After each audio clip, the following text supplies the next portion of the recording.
Irmãos, bom dia a todos. Bom poder revê-los neste dia do Senhor.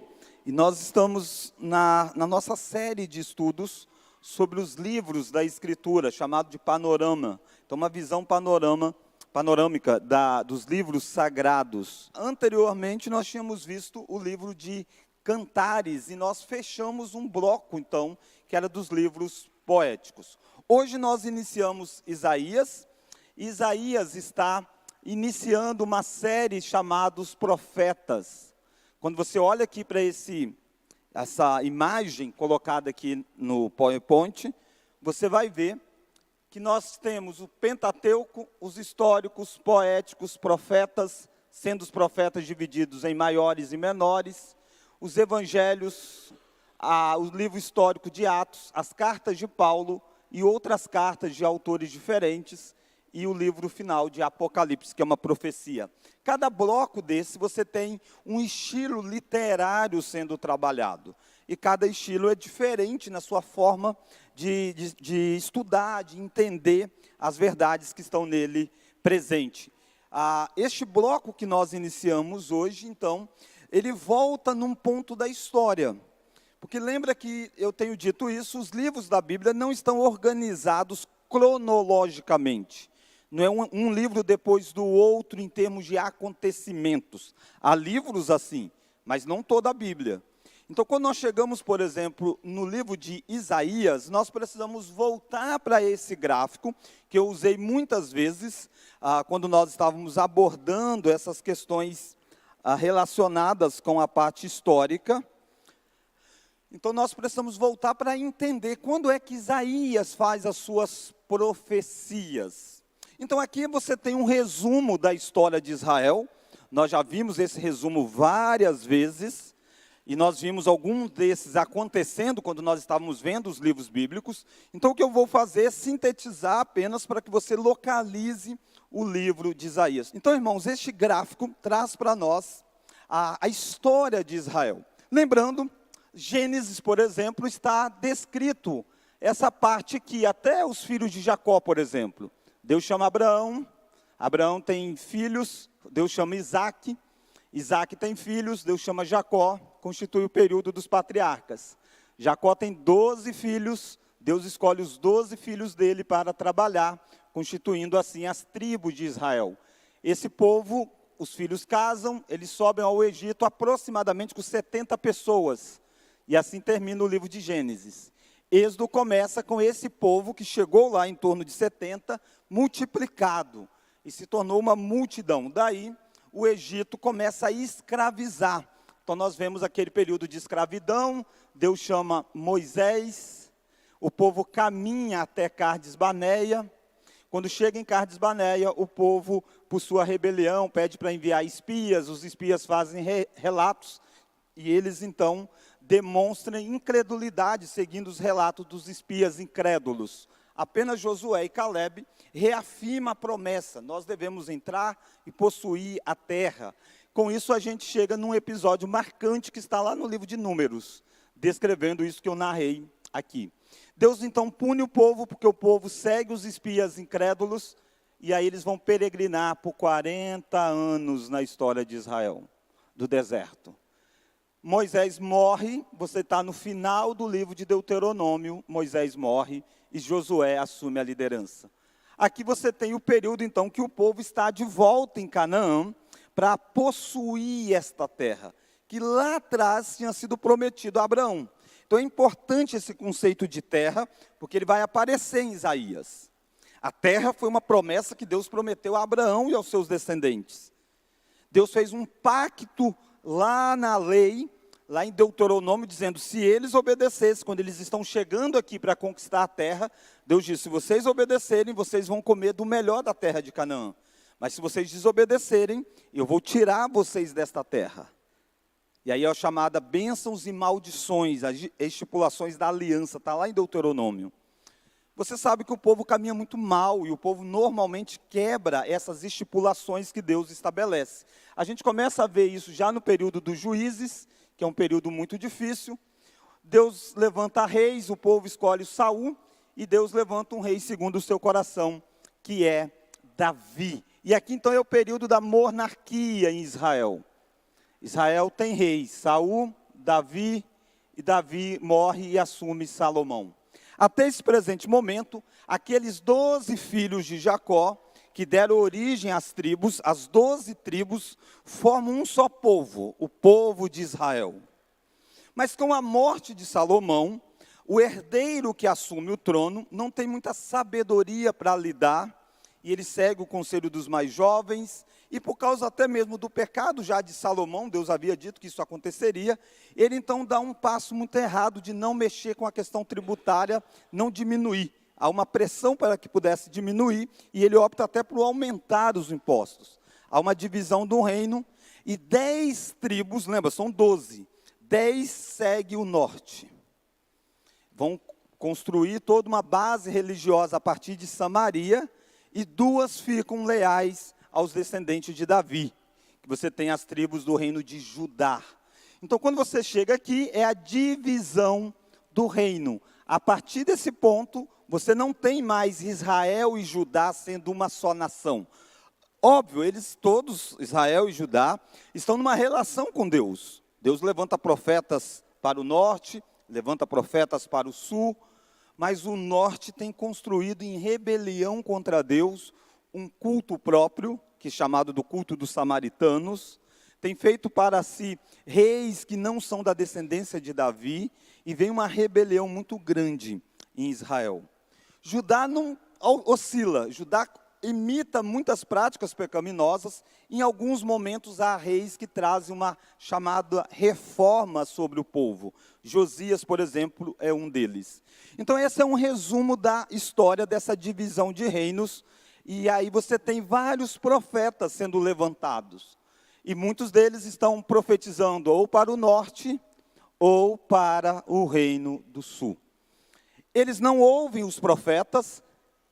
O reino do norte cai primeiro, por volta do ano 720 aproximadamente, e o reino do sul vai cair posteriormente, próximo do ano 500 alguma coisa, a queda do reino do sul.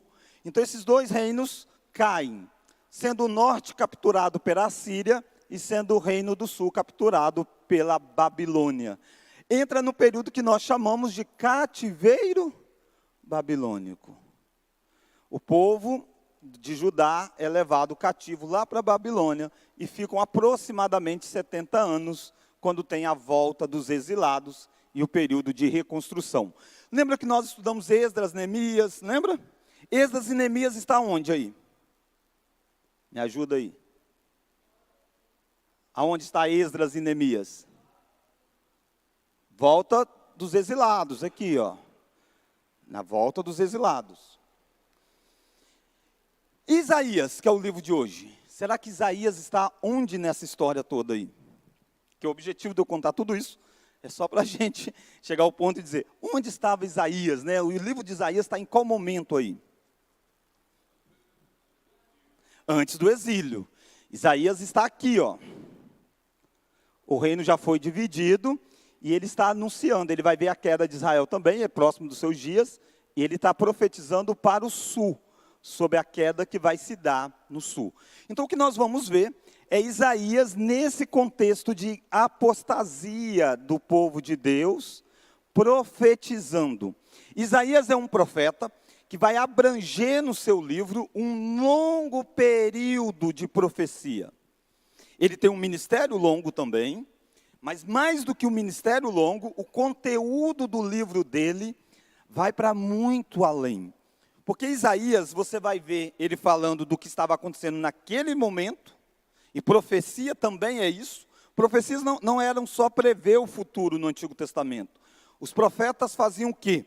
Eles pegavam a lei de Deus, dada lá em Deuteronômio, pegava a realidade do povo e Deus levantava eles para dizer, eles estão quebrando a lei, então eles vão sofrer tais e tais sanções da lei. E você vai ver Isaías fazendo muito isso na primeira parte do livro, mostrando o pecado de Israel e mostrando a consequência desse pecado e dizendo, vai se dar um exílio sobre vocês.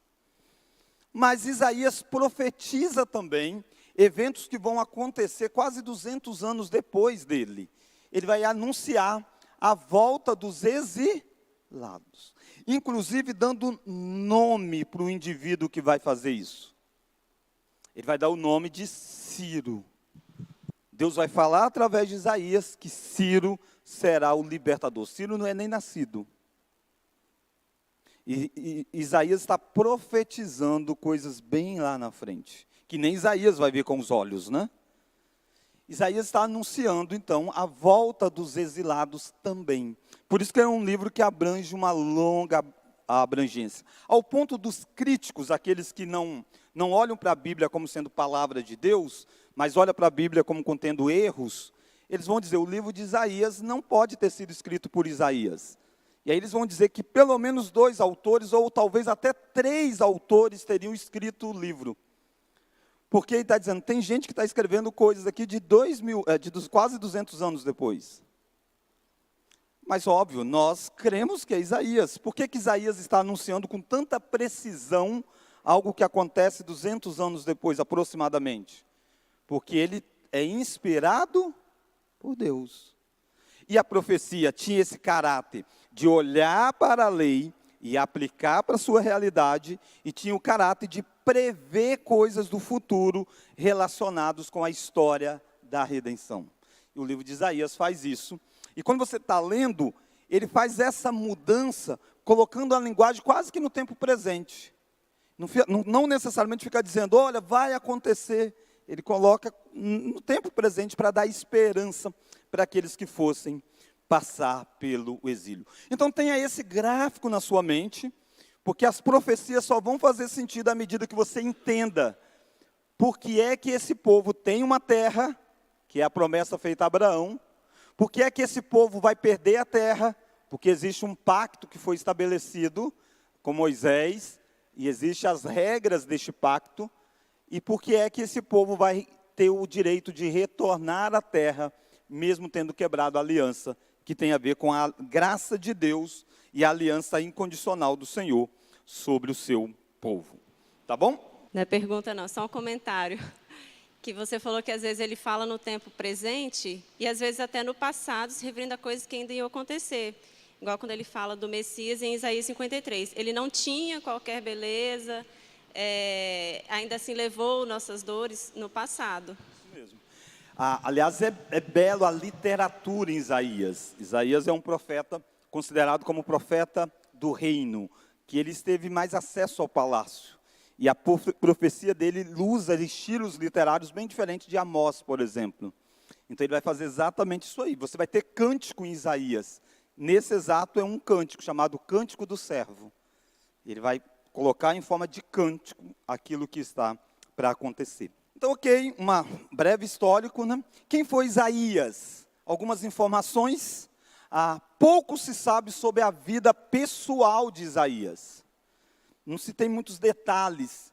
Não é só sobre Isaías, né? Boa parte dos profetas, você não tem grandes detalhes. Amós chega a dizer, olha, eu não sou filho de gente famosa. Isaías você tem algumas informações, mas você não tem tanta. Mas abre Isaías capítulo 1 então. Então para nós cremos que o livro de Isaías é um livro só. Tá bom? Um livro só, com vários momentos da história diferentes, mas escrito por um só homem, escrito num só tempo, narrando aquilo que aconteceu e aquilo que iria acontecer. Olha como que ele começa. Ó. Visão, vamos juntos? Verso 1. Visão de Isaías. Esse Amós, será que é o Amós que é profeta? Não. Às vezes a gente acha assim, né? Amós, já sei, o Amós lá da Escritura. Não, são nomes muito comuns. É igual hoje, filho do João, né? E tal. Filho de Amós, que ele teve a respeito de Judá e Jerusalém. Vamos junto?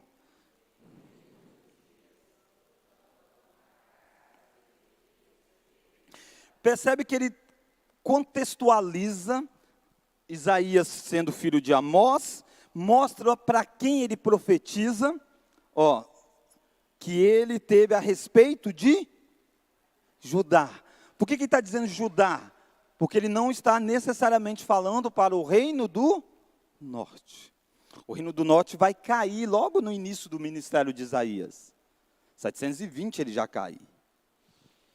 O foco dele é o reino de Judá. Quando ele faz menção a qualquer coisa do reino do norte, Israel, ele faz numa perspectiva de servir como exemplo daquilo que Judá está fazendo. Judá está seguindo o mau exemplo do norte. Às vezes ele faz isso e descreve como que a Síria destruiu o norte e poderá destruir o sul se eles não mudarem. Mas a ênfase do ministério é exatamente um ministério voltado para o reino de Judá. Ele passa esses reis, Uzias, Jotão, Acaz e Ezequias, rei de Judá. Se você for para o livro dos reis, o livro dos reis ou o livro das crônicas, principalmente o livro dos reis, você lembra as histórias de vários reis. Lembra que nós vimos aquela lista de reis?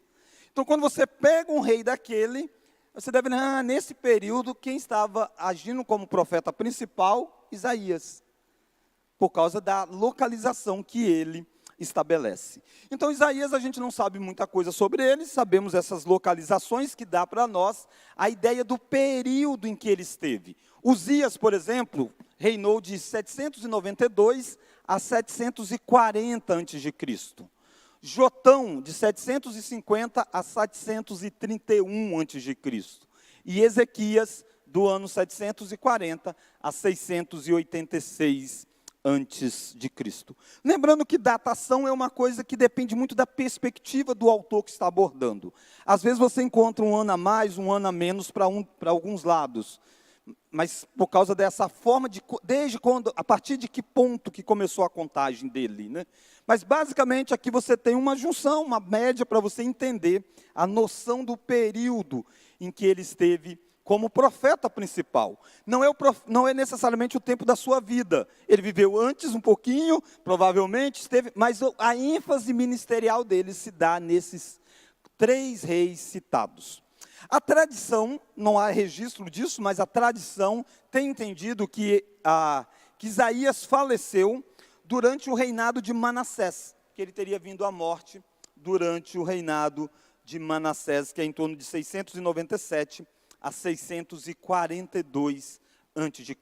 Percebe? Isaías não vai ver a queda de Judá acontecendo. Isso vai acontecer nos anos 520 a.C. aproximadamente. O que ele está fazendo aqui é uma abordagem profética daquilo que vai acontecer. Nem ele mesmo verá com os olhos a queda de que ele vai tanto anunciar. Curioso que Isaías é citado o nome de 2 filhos dele. E nomes não muito bonitos. Olha lá um dos nomes. Um resto volverá. Abre Isaías 7, verso 3. Aí talvez você diga, pastor, ele teve mais filhos? Pode ter tido. 2 são citados, a gente não sabe se teve mais, né?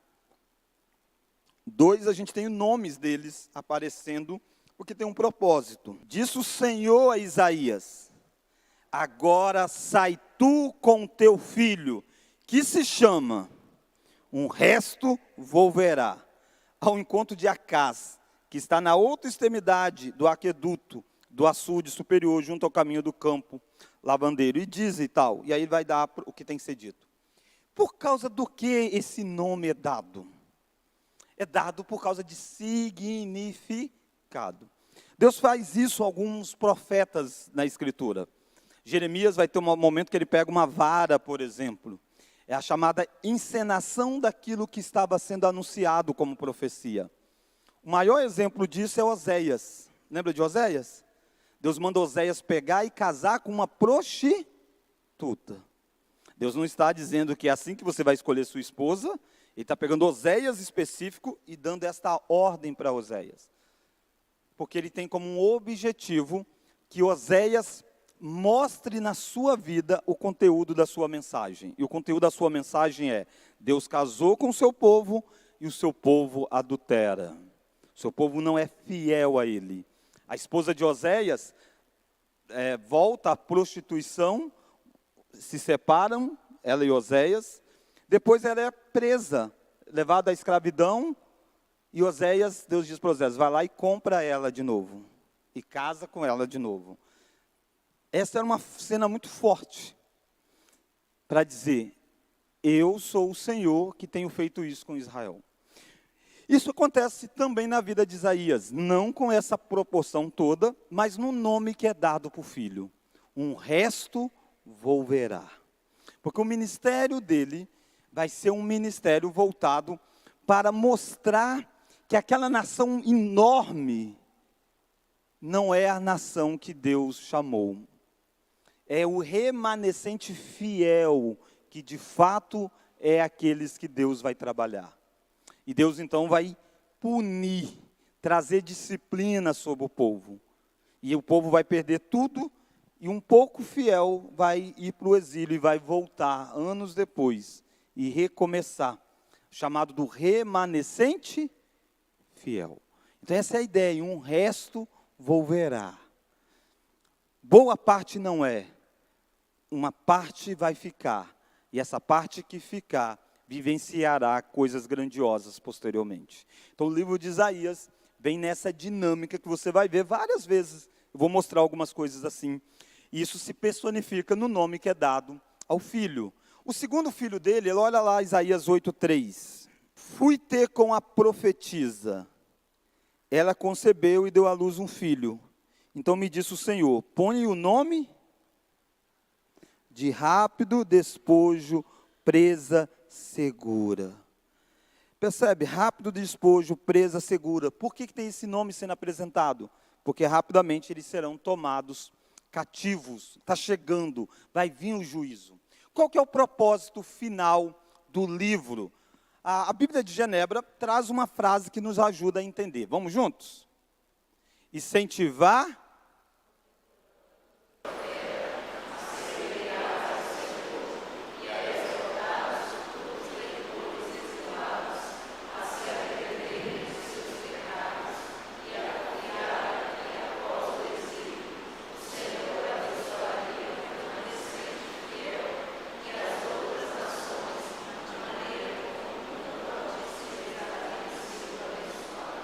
Então é duplo esse objetivo. Para aqueles aí, dizer para eles, vocês precisam se arrepender, o pecado traz consequências graves, o exílio está chegando aí. Aqueles que forem ler esse livro quando estiverem no exílio, é uma grande esperança, dizendo, tem uma profecia, Deus vai levantar um homem que vai nos retirar dessa situação. Daniel, quando está lá no exílio babilônico, ele percebe através das profecias que tinham sido feitas, por Isaías e por Jeremias, sobre o período do exílio, o tempo do exílio. E é a partir dessas leituras que Daniel diz, chegou a hora de nós retornarmos, Deus vai trazer o povo de volta. Então Isaías e Jeremias têm muito disso. Eles apontam o pecado e apontam a esperança que virá através do exílio. Então quando ele escreve, Isaías tem como objetivo mostrar isso para o seu povo, e mostrar que vai ter uma era posterior, nesse retorno ao exílio, Deus vai fazer algo maior como nunca tinha sido feito na história. Isaías é um livro que vai ter uma seção escatológica parecida com Apocalipse. Olha Isaías 65, só um pouquinho, eu não vou entrar muito, mas só para a gente, só você sentir, né, o gosto a forma, como parecida com a forma de Apocalipse. Isaías 65. Olha o verso 17. Pois eis que eu crio novos céus e nova terra. Percebe? Muito semelhante com a linguagem de Apocalipse. E vi novos céus e nova terra. Óbvio, quando você for ler, você vai ver muitas diferenças. Isaías descreve numa perspectiva agrícola, o lobo e o cordeiro vão pastar junto. Apocalipse descreve numa perspectiva urbana, uma cidade, urra de ouro e tudo mais. Porque há um avanço temporal entre um livro e o outro, mas você tem uma grande esperança, que se cumpre inicialmente no retorno ao exílio. Deus está trazendo o povo de volta para Canaã, um símbolo da terra prometida. E Deus está dizendo, vocês podem retornar para cá. Mas há algo mais, que não vai ser nesse retorno do exílio que vai se consumar. Vai se consumar quando Cristo fazer novos céus e nova terra. Então Apocalipse tem Isaías tem muita esperança, porque apresenta a aflição, mas apresenta também o aspecto redentor da história. Eu sempre tenho usado um pouquinho desse livro, embora eu não concorde com tudo desse livro, mas essa frase aqui, que ele sintetiza o livro, normalmente é muito interessante. Vamos juntos? A salvação, então um livro em uma frase, né? A salvação...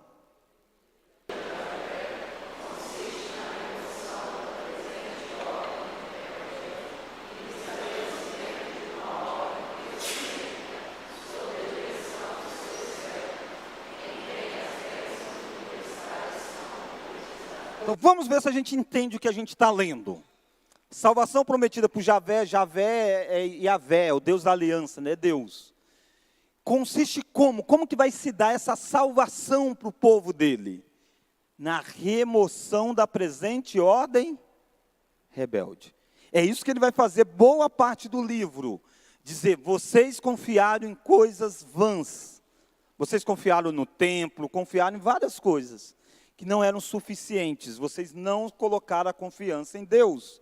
Em alguns momentos eles vão fazer aliança com os outros povos em derredor, para que achando que fazendo aliança eles pudessem estar seguros, quando na verdade é um desses povos que vai exatamente invadir e levá-los. Então a salvação vai acontecer, mas só vai acontecer depois da remoção de uma ordem rebelde e no estabelecimento de uma nova ordem teocêntrica. O que é teocêntrica? Deus no centro, Deus no centro. Esse era o princípio desde Deuteronômio. A lei tinha que guiar os atos dos seres humanos. Mas Israel confiou em outros deuses, quis coisas como sua própria situação. Então tirou Deus do centro e o homem foi para o centro. Essa restauração vai ser uma volta de Deus ao centro da nação. Sob direção do seu servo. Que servo é esse que ele está dizendo? Lembra que a Sara citou Isaías 53, de um servo do Senhor. São 4 cânticos do servo do Senhor. A expressão servo do Senhor é muito importante em Isaías. Ele é quem vai estabelecer as bênçãos, em quem as bênçãos universais serão concretizadas.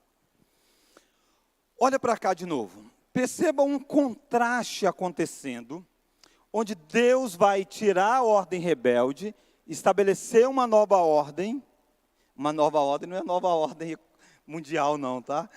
Que tem essa expressão aí fora, né? Não, nova ordem teocêntrica. Em quem as bênçãos universais são concretizadas através do servo. Perceba que as bênçãos são o quê?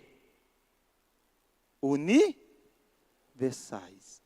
Porque esse servo sofredor, esse servo vitorioso também, não é só sofredor, tem o cântico do servo vitorioso, ele é aquele que vai abençoar não Israel, ele vai abençoar todas as nações da terra. Porque o servo sofredor, em última instância, é Jesus Cristo. O Israel que volta do exílio vai dar origem ao Messias.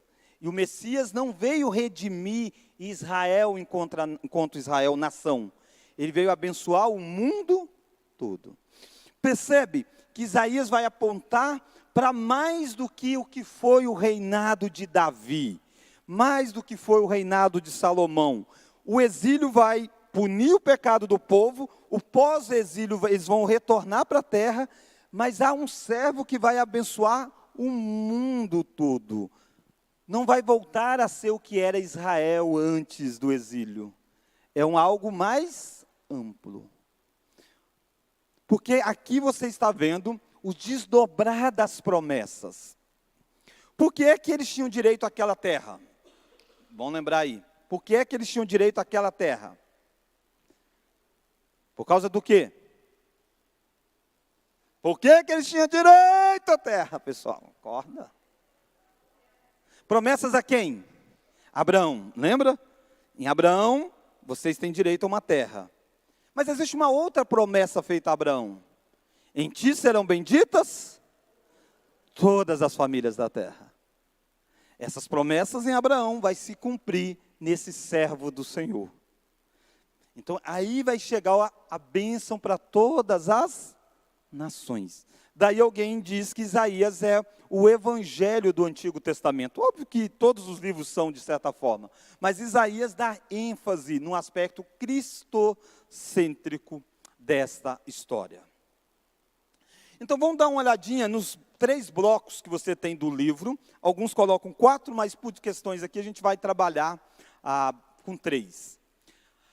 Primeiro, então, antes aqui, o desdobrar disso. Isaías preocupa-se com a salvação definitiva de Javé, que será manifestada no âmbito da história.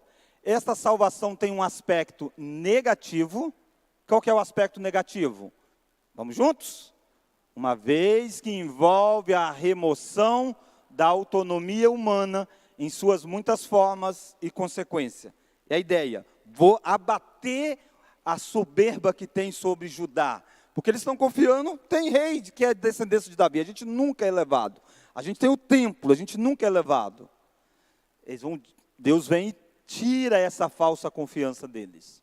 Primeiro, então, a salvação prometida por Javé consiste nessa remoção da ordem rebelde em Judá e nas nações circunvizinhas. Isso vai do capítulo 1 até o capítulo 35, verso 10.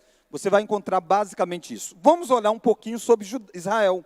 Olha lá o capítulo 1. Por que é que precisa ir para o exílio? Olha lá Isaías 1. Verso 2. Ouvi, ó céus, e dá ouvidos, ó terra, porque o Senhor é quem fala. O que é que Deus fala? Vamos juntos? Criei filhos e os engrandeci, mas eles estão revoltados contra mim. De onde vem essa ideia, criei filhos? Gênesis 12. Abraão e Sara não podem ter filhos. Deus faz um milagre para que Sara tenha filhos. Deus escolhe Isaac, a esposa de Isaac não pode ter filhos. Deus faz um milagre para que tenha filhos. Se tornam lá as 12 tribos com Jacó, e Deus multiplica eles no Egito. Deus é quem fez o tempo todo essa nação crescer. Israel é o que no Antigo Testamento? Fruto do milagre de Deus. Deus várias vezes disse, eu não escolhi vocês porque vocês eram os maiores, nem os melhores, nem os mais fortes. Eu escolhi vocês para que seja manifesto a minha glória, o meu poder. Israel, Deus fez de Israel uma nação. Deus está dizendo, eu criei filhos, mas o que aconteceu?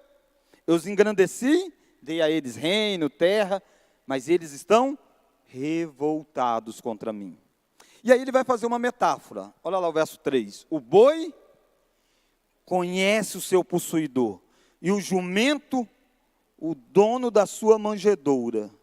Mas Israel não tem conhecimento, o meu povo não entende. Isso é muito duro, ele está dizendo, até o boi conhece o dono dele. O dono chega, ele trata diferente do que ele trata os outros. Mas Israel não me conhece. Percebe? É duro, é duro. A gente precisa entender a gravidade que as coisas estavam. Verso 4. Ai desta nação pecaminosa, povo carregado de iniquidade, raça de malignos. Ele está se referindo a Israel. Se fosse hoje, ele estaria se referindo à igreja. Ele não está falando do Brasil. Ele não está falando de um outro país. Ele está falando do povo que era chamado povo do Senhor. Filhos corruptores abandonaram o Senhor, blasfemaram do Santo de Israel, voltaram para trás. Porque a vez ainda de ter ferido, visto que continuais em rebeldia, toda a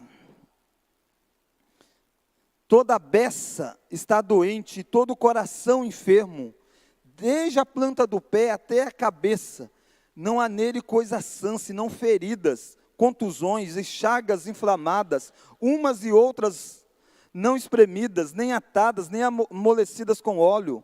A vossa terra está assolada, as vossas cidades consumidas pelo fogo. A vossa lavoura os estranhos devoram, e em vossa presença, e a terra se acha devastada como numa subversão de estranhos. Vamos juntos, verso 8? Ó filha, é deixado como choça na vinha, como palhoça no pepinal, como cidade sitiada. Se o Senhor dos Exércitos não nos tivesse deixado alguns sobreviventes, já teríamos tornado como Sodoma e semelhantes a Gomorra. Perceba o quanto que a história bíblica é conectada. Só faz sentido para quem sabe o que é Sodoma, o que é Gomorra. As cidades que Abraão diz: Senhor, se tiver lá 10 justos, depois de ter feito várias negociações, 10 justos, o Senhor deixa a cidade? Diz: deixa, mas não tem. Não acha justo em Sodoma. E Deus destrói tudo aquilo. Olha o verso 10. Ouvi a palavra do Senhor, vamos juntos? Vós prestai ouvidos à lei do nosso Deus, vós. Quem é que ele chama de príncipe de Sodoma e povo de Gomorra? Ele está falando para os príncipes de Sodoma? Não, Sodoma já tinha sido destruído. O povo de Gomorra? Não. Ele está falando de quem? Do povo de Israel. Ele está chamando os líderes do povo de Israel de príncipes de Sodoma. Não é um elogio, isso é uma crítica pesada. Ele está dizendo: vocês são príncipes de Sodoma e não do meu povo. Descrição de que faziam: de que me serve a minha multidão de vossos sacrifícios, diz o Senhor. Vamos juntos? Estou farto dos holocaustos de carneiros e da gordura de animais cevados, e não me agrado do sangue de novilhos, nem de cordeiro e nem de bodes. O pastor Filipe usou até esse texto na primeira palestra dele aqui na conferência, na primeira e na segunda, no primeiro dia, né? No primeiro dia. Perceba, esses itens que ele está citando, holocausto de carneiros, novilhos, cordeiro, bodes, essas coisas são certas, deveriam ser feitas, tem ordem sobre isso. O ponto é, eles estavam fazendo sacrifícios sem ter vida cristã, sem ter vida diante do Senhor. E perceba por que a ideia é remover a confiança deles. Porque eles estão confiando no fato de, não, nós estamos fazendo sacrifício. Aí Deus está dizendo: eu estou farto da multidão desses sacrifícios. Eu não aguento mais ver vocês com esses sacrifícios. Olha o verso 12, ó. Quando vindes para comparecer perante mim, quem vos requereu só pisar os meus átrios? Lembra que existiu o templo, aquele construído por Salomão. Então, a gente deu um passo atrás na história. Quando a gente estudou Neemias, eles estão tentando reconstruir essas coisas. Aqui não, aqui foi antes disso. Não tinha nada sido destruído ainda. Acontecia os cultos no templo. E Deus está dizendo: quem pediu para vocês chegarem aqui desse jeito? Verso 13. Não continueis a trazer ofertas vãs. Incenso é para mim a abominação. E também as festas da lua nova, os sábados e a convocação das congregações. Não posso suportar o quê? Iniquidade associada ao ajuntamento solene. O ajuntamento solene é uma ordenança de Deus. Era o culto no Antigo Testamento. Mas Deus está dizendo: só ter o ajuntamento solene não resolve. Não posso suportar a iniquidade associada ao ajuntamento. Lembra, isso vale muito para nós hoje. Nós somos o povo de Deus, nós estamos fazendo culto ao Senhor e devemos fazer como Ele prescreveu, mas só fazer não garante. Precisa ter integridade, compromisso com aquilo que nós estamos fazendo. E é isso que não estava se dando em Israel. Deus está vindo irado com eles. Lembra, o primeiro ponto é mostrar que Deus vai remover eles da terra deles por causa destas coisas que estão acontecendo. Olha o verso 15. Verso 14, ó. As vossas festas de lua nova e as vossas solenidades, a minha alma as aborrece, já me são pesadas, estou cansado. Vamos juntos? Estou cansado. Mas, gente, eu estou cansado de ter que ver isso aí. É isso que ele está dizendo. E lembra que Deus ordenou que fizesse isso. então Deus está cansado porque a iniquidade está prevalecendo. Verso 15. Pelo que quando estendeis as mãos, escondo de vós os olhos. Sim, quando multiplicai as vossas orações, não as ouço, porque as vossas mãos estão cheias de sangue. Ele está dizendo, vocês oram cada vez mais, né? E eu não ouço, não quero ouvir, por causa disso que se tornou. Verso 16 é sempre a solução, ó. Lavai-vos, purificai-vos, tirai a maldade dos vossos atos de diante dos meus olhos, cessai de fazer o mal, aprendei a fazer o bem, atendei à justiça, repreendei o opressor, defendei o direito do órfão, pleiteai a causa das viúvas. Então ele diz o que é que eles precisavam fazer. Isso vai se dar várias vezes. Olha o verso 21. Então eu estou gastando um tempo no capítulo 1 para a gente entender que esse é o desdobrar dessa parte do livro onde vai mostrar a iniquidade. Verso 21.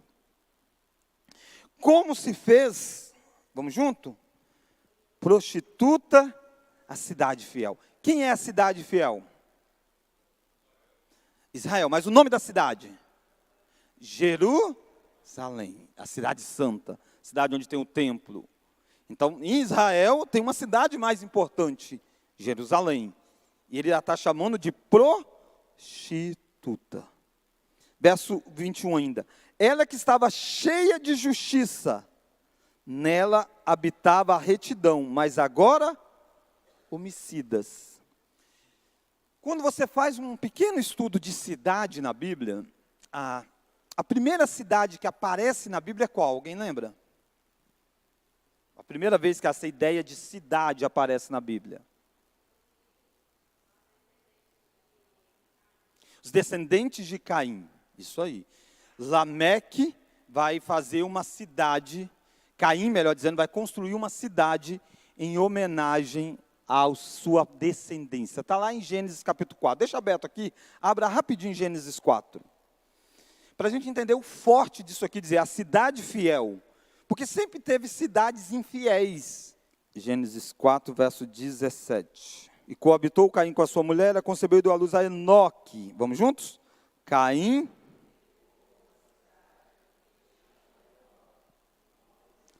Por que isso está errado, né? Porque Deus havia dado ordem para Caim viver-se espalhado.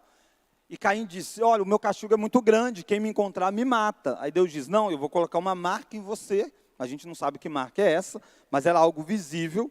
Todo mundo ia olhar e dizer, esse é Caim. E Deus está dizendo, ninguém pode tocar em Caim. Ninguém vai tirar a vida de Caim. Caim diz, não sabe de uma coisa? Eu vou construir uma cidade para mim. Eu não vou confiar nessa marca que Deus colocou sobre mim. A ideia de cidade é a ideia de cercar para proteção. Isso que ele faz. Ele constrói para si, dá o nome ao seu nome da cidade, o nome de seu filho, construindo uma cidade voltada para os homens. E aí você vai ver coisas terríveis que vão acontecer aqui, desde a banalização da sexualidade. Você vai ter um dos filhos de Caim, da descendência de Caim, chamado Lameque, o sétimo. Lameque, olha o verso 19. Tomou para si 2 esposas. A questão sexual, indo de mal a pior, na cidade dos homens. Cidade que Caim construiu e os seus descendentes estão dando prosseguimento. Há desenvolvimento, há avanços. Mas olha o verso de número 23. Disse Lameque às suas esposas, poligamia, ó. Hades e Zilá, ouvi-me, vós mulheres de Lameque, escutai o que passa a dizer-vos. Matei um homem porque ele me feriu, e um rapaz porque me pisou. 7 vezes se tomará a vingança de Caim.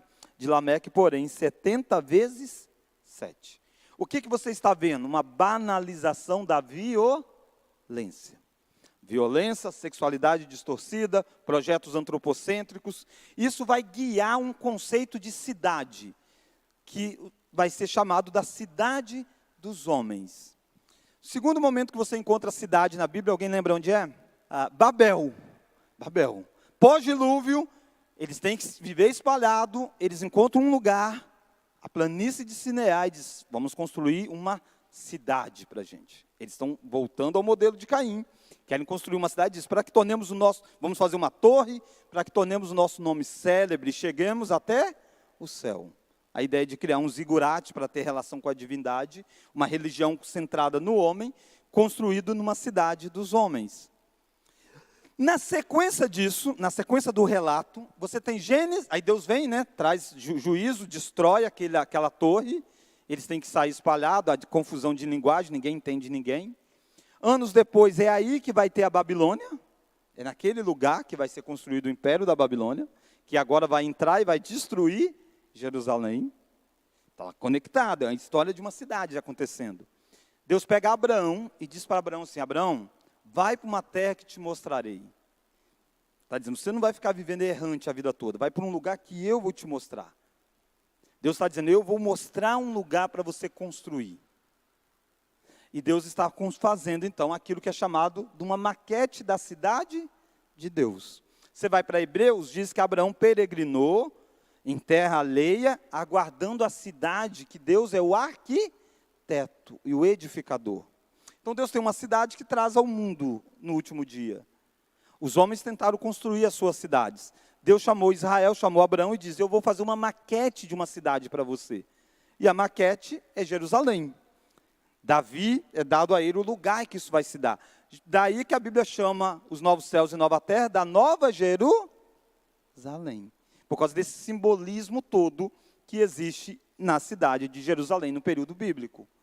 Então é como se existisse a cidade dos homens e a cidade de Deus. Em Jerusalém, a lei tem que ser a lei de Deus, o rei tem que ser escolhido por Deus, as coisas tudo tem que ser de acordo com Deus.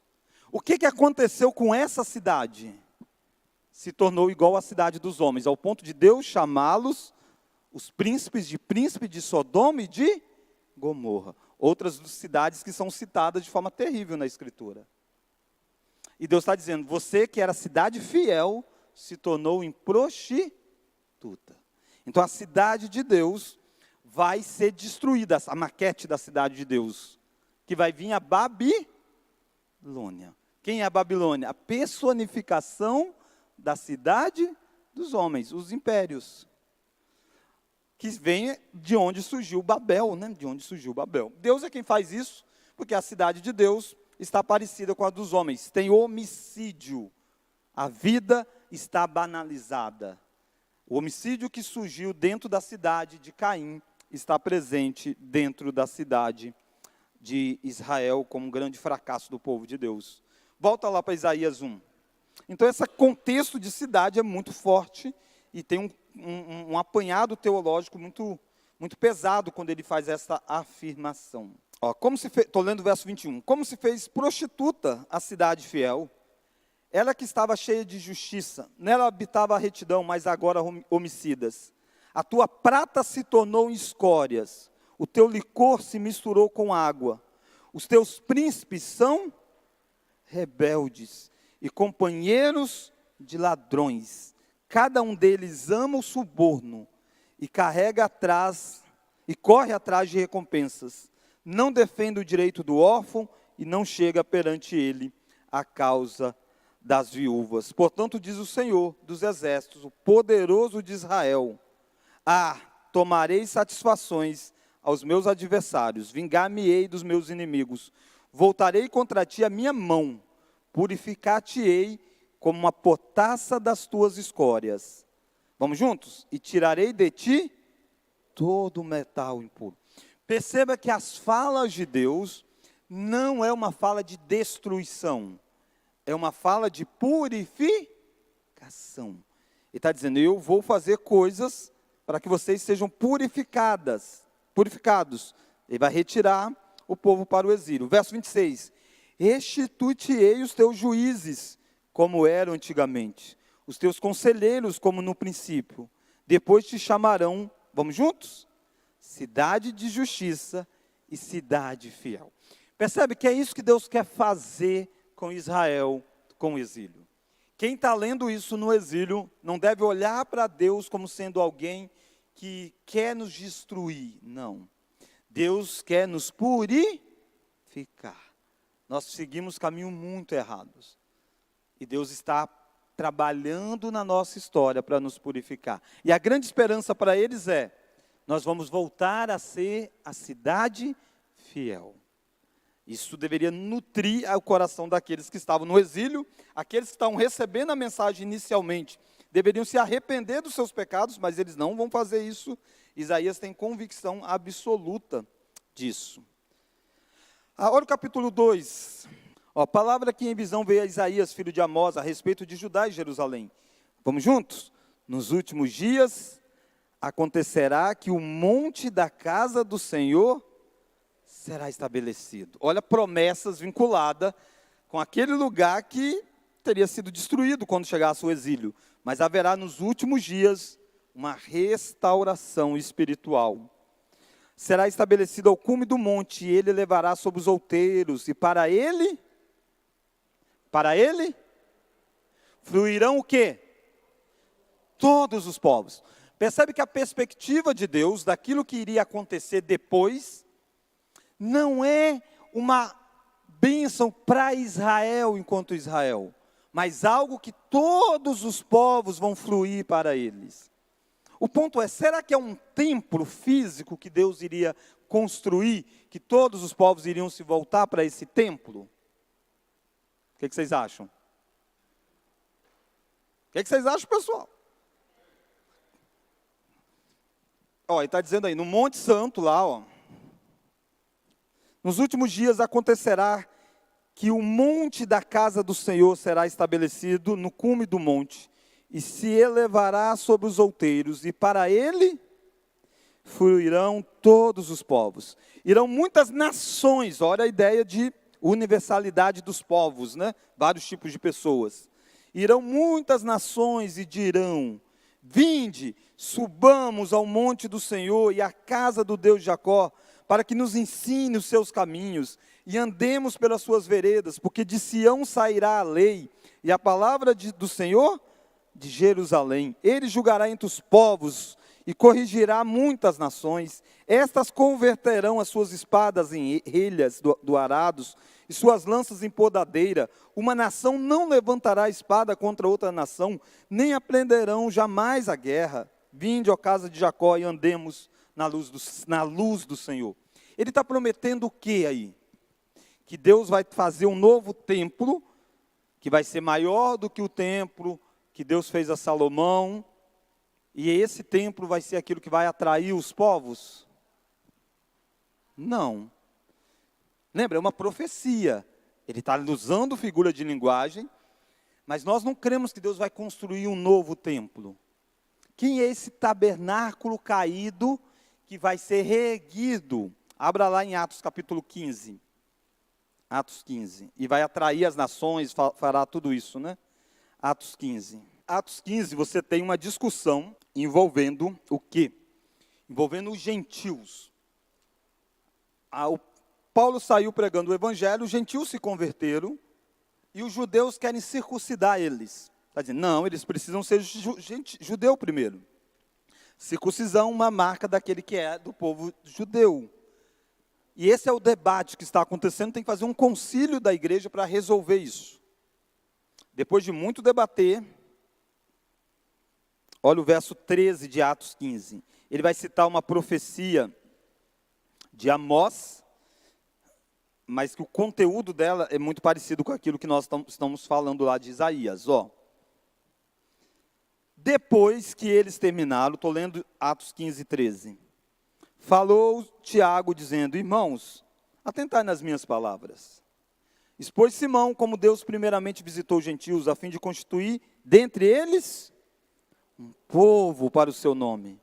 Confere isto com as palavras dos profetas, como está escrito. Cumpridas estas coisas, voltarei e reedificarei o tabernáculo caído de Davi, e levantando-os de suas ruínas, para quê? Para que aponta um objetivo. Para que os demais homens busquem o Senhor, e também todos os gentios sobre os quais tem sido invocado o meu nome, diz o Senhor que faz estas coisas conhecidas desde séculos.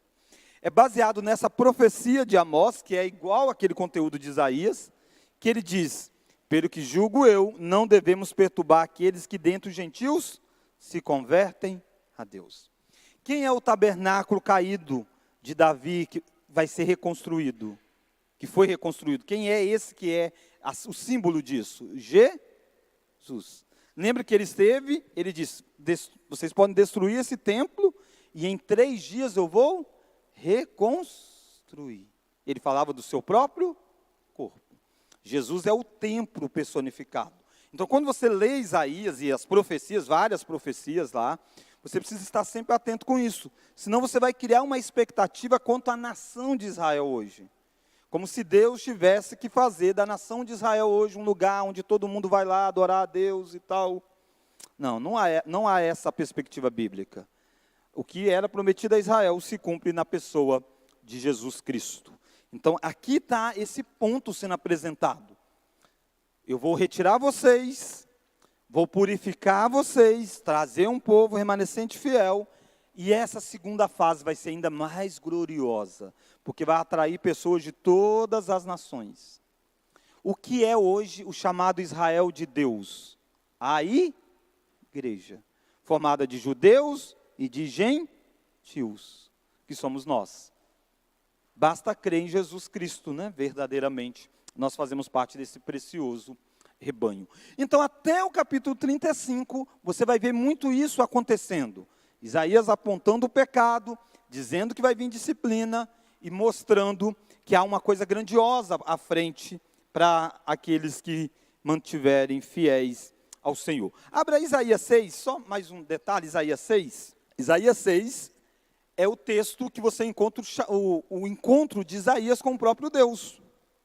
Um texto mais conhecido, né? A gente não vai ler ele todo, a gente já conhecemos bem. Mas aqui você encontra como se fosse o centro desse bloco.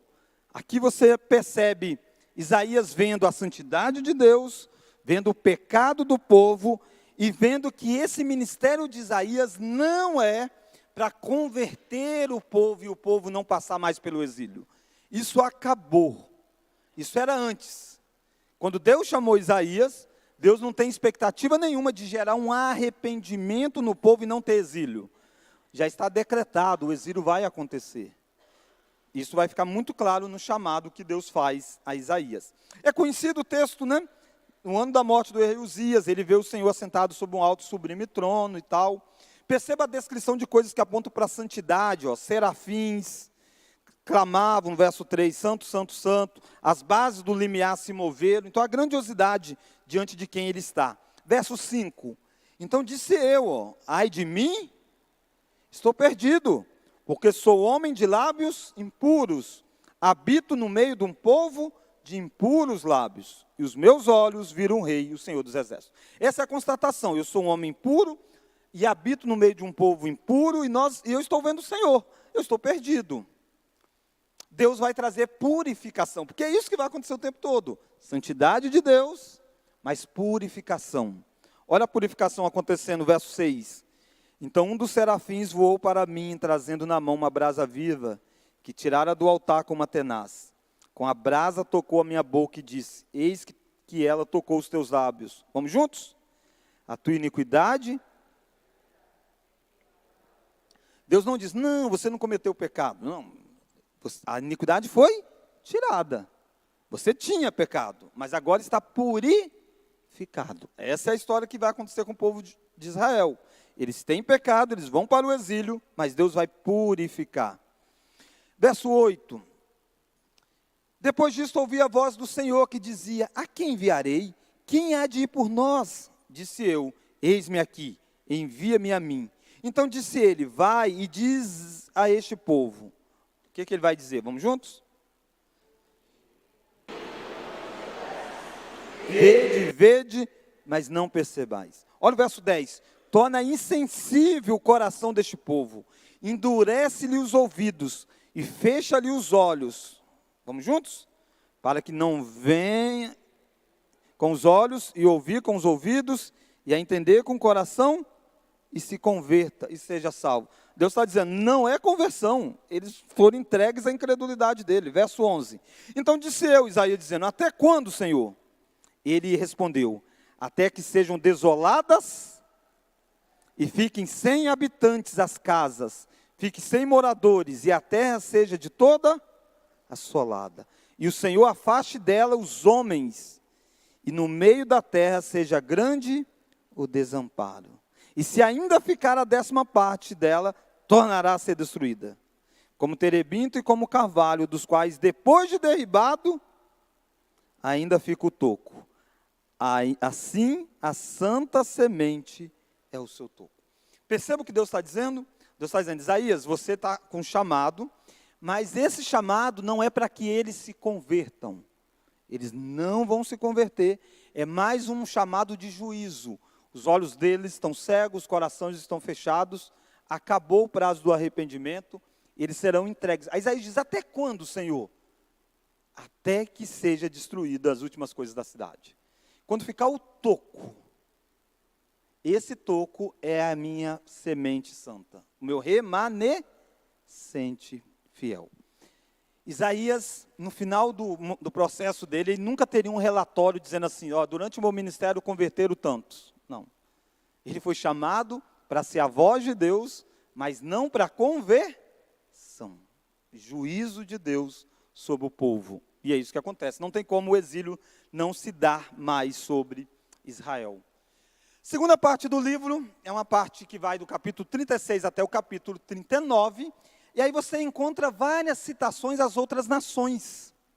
Então, as confrontações históricas entre Judá, a Síria e Babilônia demonstram as consequências danosas de confiar no homem, bem como a fidelidade de Deus em punir e libertar o seu povo. Você vai ver histórias envolvendo essas relações dos reinos de Judá com a Síria e com a Babilônia. A partir do capítulo 40, o livro muda totalmente de tom e vai tudo para o futuro, mesmo que a linguagem, como a Sara diz, é do presente, às vezes até do passado, mas os acontecimentos é todos eles do futuro, basicamente, que é a promessa de salvação divina, que consiste no estabelecimento de uma ordem teocêntrica sobre o servo do Senhor, em quem as promessas universais vão se dar. Então, isso que nós encontramos na última parte desse livro. Abra rapidinho Isaías 43. Antes um pouquinho, olha o verso 18, olha que interessante. Lembra lá do surdo e do cego, que ele falou, ouvi, não, vocês não vão entender, cegos, vocês não vão conseguir enxergar. Olha Isaías 42, verso 13, ó. Surdos, ouvi, e vós cegos, olhai, para que possais ver. Quem é cego como o meu servo? Ou quem é surdo como o meu mensageiro e tal? Aí, chega no verso 43. Mas agora, diz o Senhor que te criou, ó Jacó, e que te formou, ó Israel. Ele não está pensando nas divisões de tribo mais, ele não está usando Israel como divisão de tribos, as tribos do norte e do sul, não. Ele está usando Israel no sentido daqueles que serão restaurados pelo Senhor. Não temas, porque eu te remi, chamei-te pelo teu nome, tu és meu. Olha que interessante que essa descrição vai avançando. Quando passares, serei contigo. Pode continuar.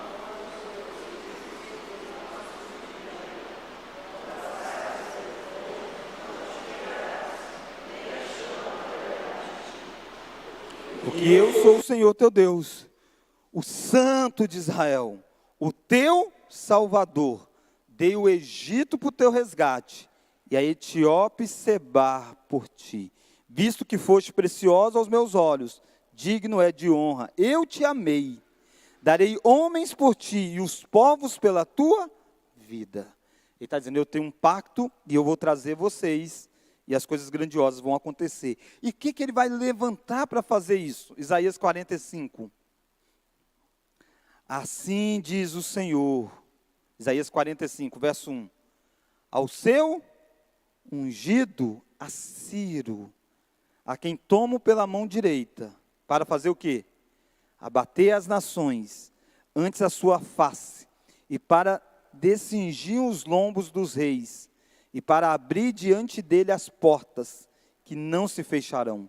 Eu irei diante de ti, endireitarei os caminhos tortuosos, quebrarei as portas de bronze, e despedaçarei as trancas de ferro.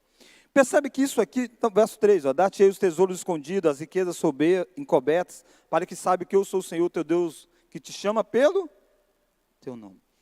Parece muito com aquilo que ele falou de Israel, não é? Não parece a linguagem? Ele está falando de Ciro, um homem que ainda não era nascido, que não é um temente a Deus. Ele está dizendo, eu vou levantar esse homem, e eu estarei com ele, abrirei portas, vou fazer as coisas acontecer, para que ele faça aquilo que eu prometi a Israel fazer. Quando você olha para o livro de Isaías, a palavra servo do Senhor vai aparecer para algumas pessoas. Isaías é chamado de servo, e Israel é chamado de servo do Senhor. E Ciro é chamado do meu ungido, do meu servo, daquele em quem eu coloquei o Espírito para realizar alguma coisa.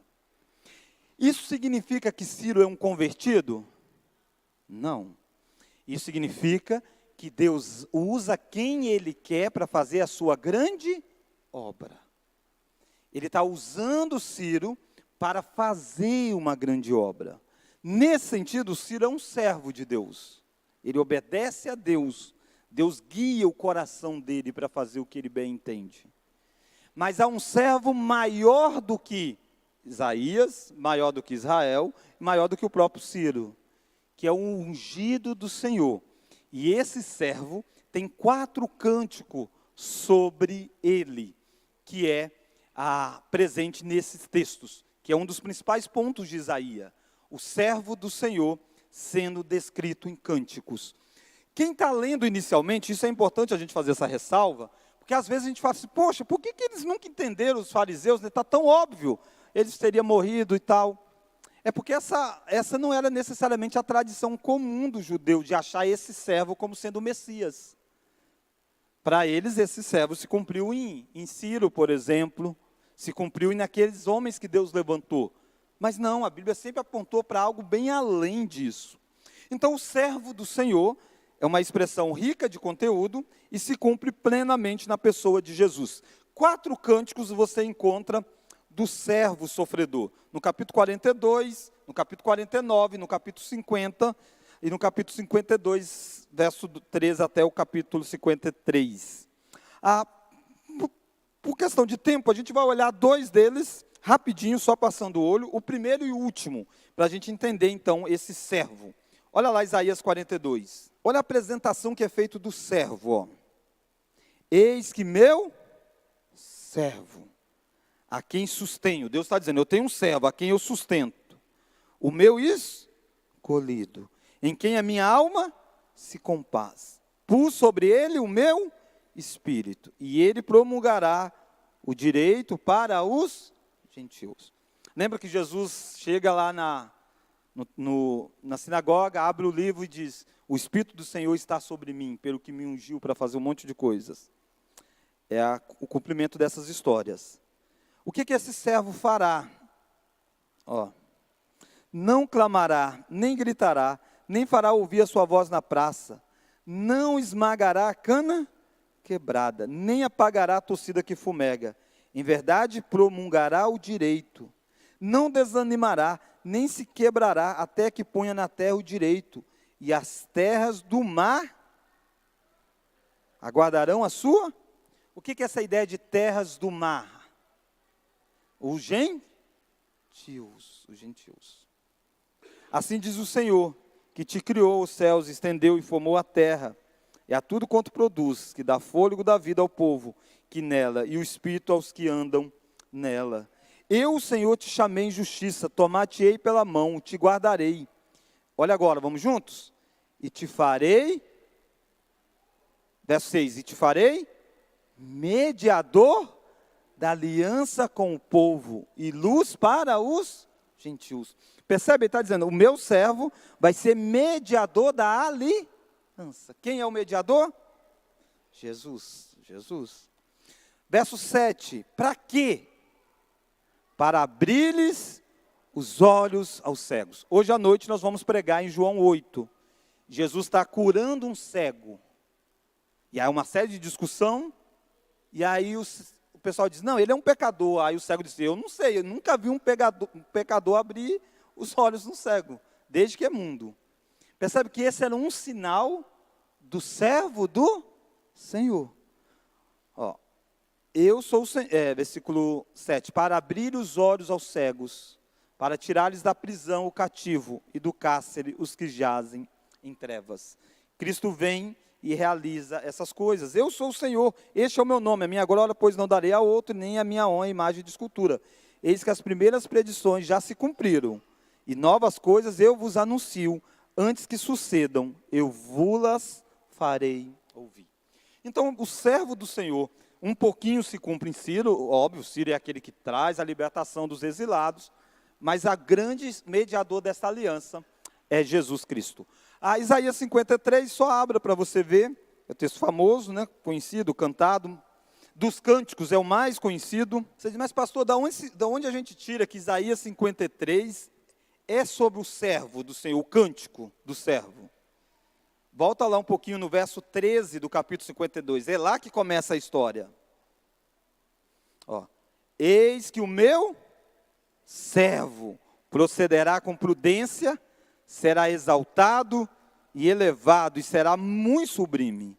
Como pasmaram muitos à vista dele, pois o seu aspecto estava muito desfigurado, mais do que outro qualquer, e a sua aparência mais do que a dos outros filhos dos homens.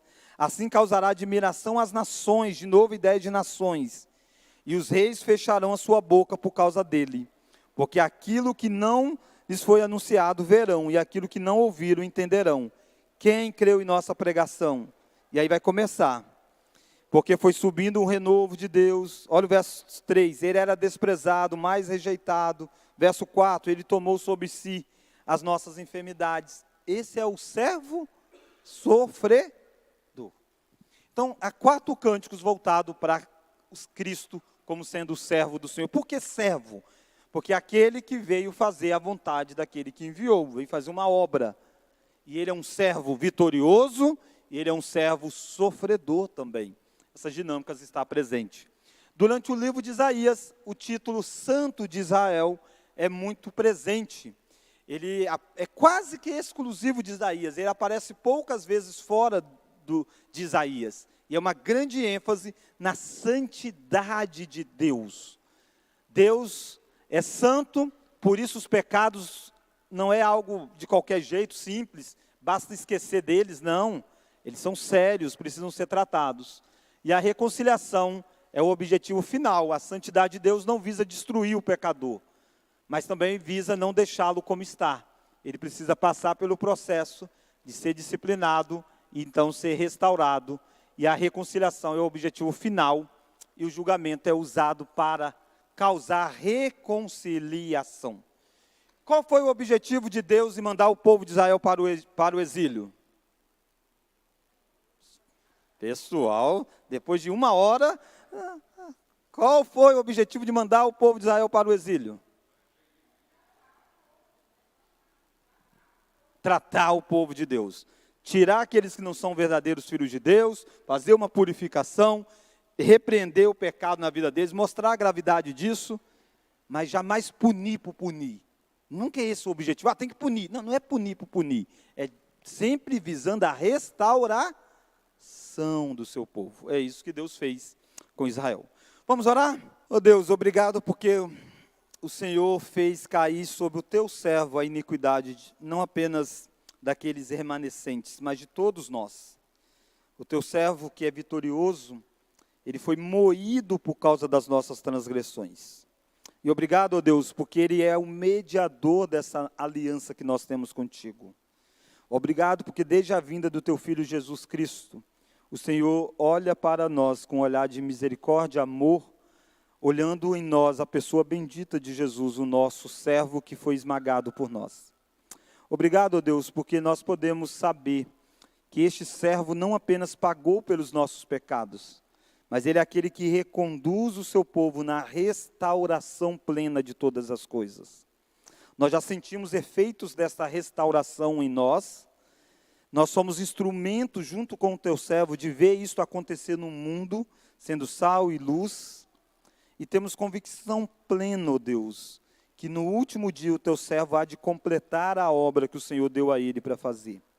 Ele há de consumar, entregar o reino perfeito ao Senhor. Obrigado porque dentre as obras que o teu servo faz, ele nos resgata e nós somos as primícias desta obra preciosa que o teu filho entregará a ti mesmo. Obrigado, ó Deus, porque o Senhor deu o que for mais valioso para que pudesse nos resgatar. O Senhor deu o teu filho e é no nome dele que nós oramos. Amém.